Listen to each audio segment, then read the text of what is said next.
Fish farming in Texas. Fish farming in Texas. Tomasz Johansson.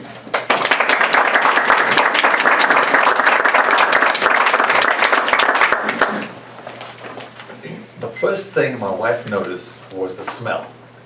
"You, what is that?" she said. I rushed to the door, big smile, arms open, "Welcome home, darling." That was the stop stalling look, so I had to explain. "Well, dear, that is the biofilter accelerator for, the prototype fish farm. You remember?" "Prototype fish farm? Are you telling me there are live fish in this tiny apartment?" I will spare you the tongue lashing that followed.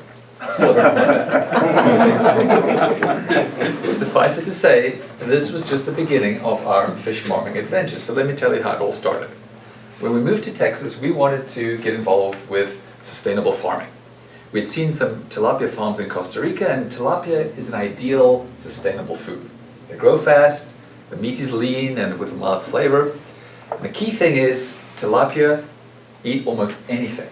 They'll eat scrap food, they will eat algae, pond scum. In fact, they are literally pond cleaning machines. Except I didn't know anything about fish.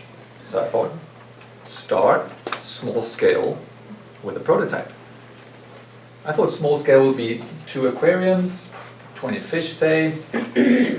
But my fish breeder never got the memo about small scale. Instead of little fingerlings, I got 20 adult fish. And that explains the ew smell. Because if you've ever had an aquarium, you know you have to put in bacteria drops into your aquarium. The bacteria, to do the nitrogen cycle, the bacteria convert the poisonous ammonia into harmless nitrates. But when the clerk at the fish store, when he saw the size of my fish, he said, those drops won't be enough. Instead, he gave me a 5-gallon bucket of the nastiest old aquarium water, full of bacteria and other things too.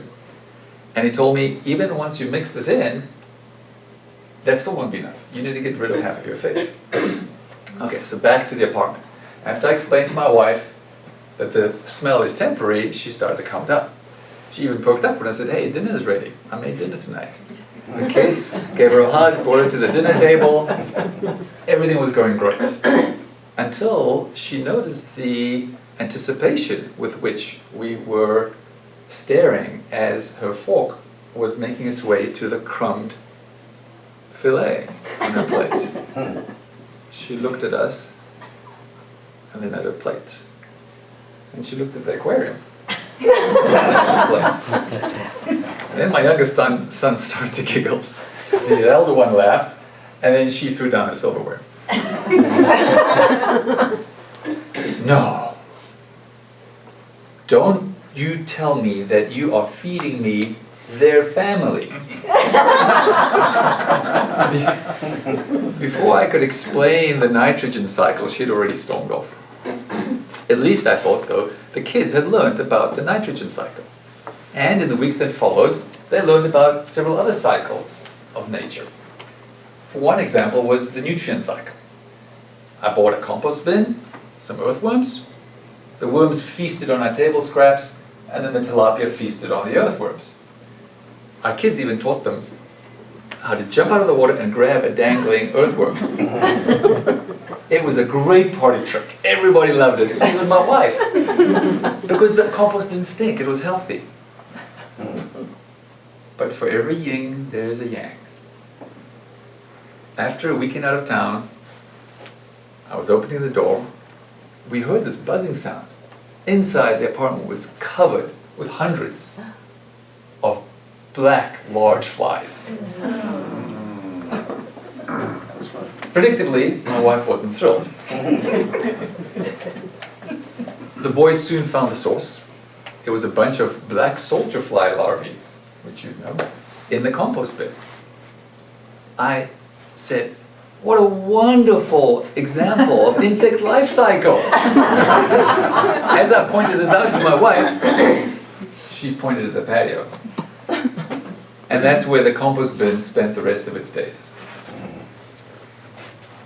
After that, we bought a house in High Point. And my wife was worried. She thought I was going to expand the operation into the larger space. But this time she got lucky. I had been burnt out by hauling all that dirty water, and I was tired of the smell. I decided to sell all the fish. And that turned out to be not so simple either. I was busy catching the last 2 pairs with my fish net. And as I touched the large silver fish, she suddenly spewed out a whole cloud of dust. I was puzzled. I looked closer, and I realized my species of tilapia were mouth brooders. She had been hiding 400 babies in her mouth. I was shocked but elated. Farming success! I had just raised 400 healthy little tilapia. Yay! Pop. The pop was my wife pricking my balloon of euphoria with the following question. Honey, what are you going to do with 400 fish? 400 fish. Unfortunately, I can't divulge the details of what happened. I'm taking the fifth on that.